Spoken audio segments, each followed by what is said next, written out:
O Lar Adventista, capítulo 25. O cuidado das crianças necessitadas. Crianças órfãs.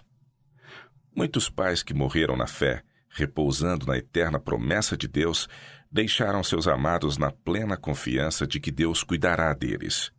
E como o Senhor toma providências em favor desses desamparados seres? Ele não opera um milagre enviando maná do céu, não manda que os corvos lhes deem o sustento, mas opera um milagre sobre o coração humano, expulsando da alma o egoísmo e franqueando as fontes da benevolência. Ele prova o amor de seus professos seguidores, confiando-lhes a eterna compaixão os entes desamparados. Que abram o coração e o lar a essas crianças, aqueles que têm o amor de Deus. Há um vasto campo de prestatividade diante de todo aquele que deseja trabalhar pelo Mestre, cuidando dessas crianças e jovens que foram privados da cuidadosa guia dos pais e da subjulgante influência de um lar cristão. Muitos deles têm herdado maus traços de caráter e, se deixados a crescer na ignorância, se entregarão a associações que levam ao vício e ao crime. Essas crianças sem futuro necessitam ser postas em posição favorável para a formação de um caráter reto, a fim de que se tornem filhos de Deus. Responsabilidade da Igreja. Crianças sem pai nem mãe são postas nos braços da Igreja, e Cristo diz a seus seguidores: Tomai essas crianças desprotegidas e trazei-as a mim, e recebereis vosso salário. Tenho visto muita manifestação de egoísmo nestas coisas, a menos que haja alguma evidência especial de que eles próprios serão beneficiados na adoção em sua família daqueles que necessitam de lares. Alguns se esquivam e respondem: não. Não parecem saber ou importar-se de que estejam tais crianças salvas ou perdidas. Isto, eles pensam, não lhes diz respeito. Respondem como Caim: sou eu o guardador do meu irmão?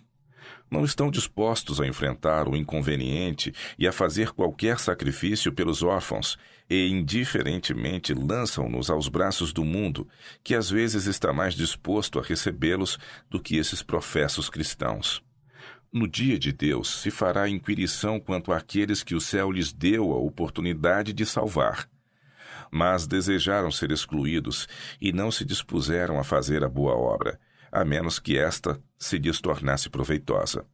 Tem-se-me mostrado que os que recusam estas oportunidades para fazer o bem ouvirão de Jesus: quando a um destes pequeninos o não fizestes a mim. Apelo a casais sem filhos. Alguns que não têm filhos deviam aprender a amar filhos alheios e cuidar deles.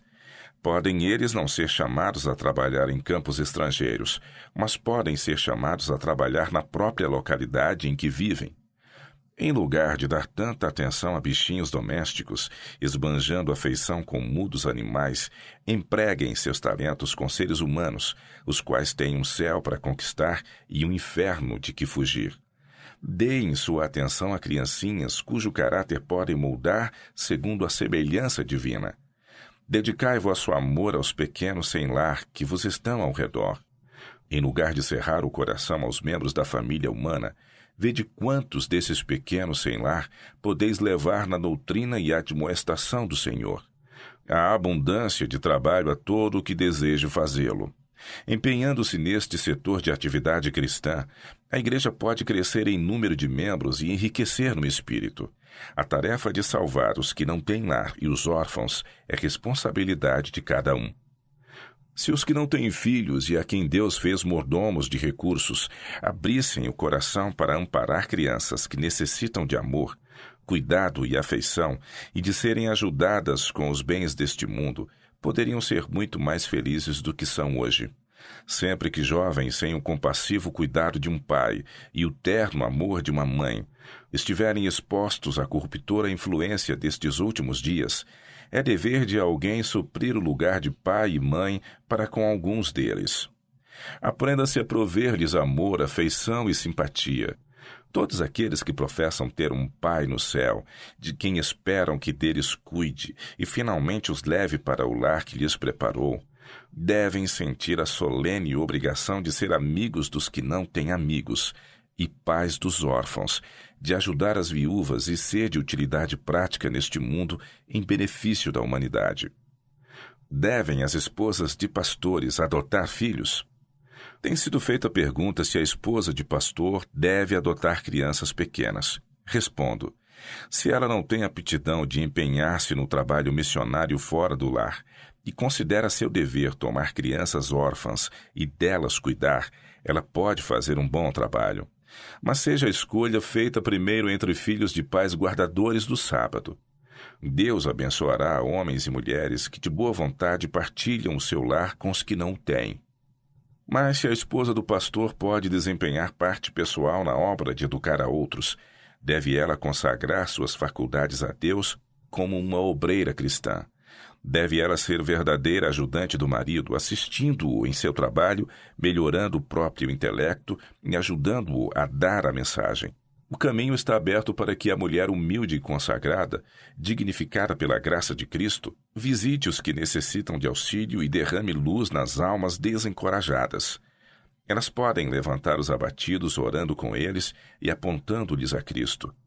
Não deviam, pois, devotar seu tempo e forças a um pequenino e desamparado mortal que necessite de constante cuidado e atenção. Não devem, assim, voluntariamente atar as próprias mãos. Abrir os lares a órfãos e desamparados. Tanto quanto estiver em vossa capacidade, fazei um lar para os que não têm. Prepare-se cada um para desempenhar uma parte para o êxito dessa obra. Disse o Senhor a Pedro: apacenta os meus cordeiros. Esta ordem é para nós, e em abrindo nossos lares para os órfãos, ajudamos no seu cumprimento. Não permitais que Jesus fique desapontado convosco. Tomai estas crianças e apresentai-as a Deus como perfumada oferenda. Pedi sobre eles sua bênção e então modelai-as segundo a ordem de Cristo. Aceitará nosso povo este sagrado encargo? Um teste para o povo de Deus. Anos atrás foi-me mostrado que o povo de Deus seria testado na questão de prover um lar para os que não o têm, que haveria muitos sem lar em consequência de crer na verdade. Oposição e perseguição separariam os crentes de seus lares, e seria dever dos que tivessem lar abrir uma ampla porta aos que não o tivessem. Foi-me mostrado recentemente que Deus provaria seu povo professo, especialmente com respeito a este assunto. Cristo se tornou pobre por amor de nós, para que por sua pobreza enriquecêssemos. Fez um sacrifício a fim de que pudesse preparar um lar aos que peregrinos e estrangeiros no mundo procuram uma pátria melhor, isto é, a celestial.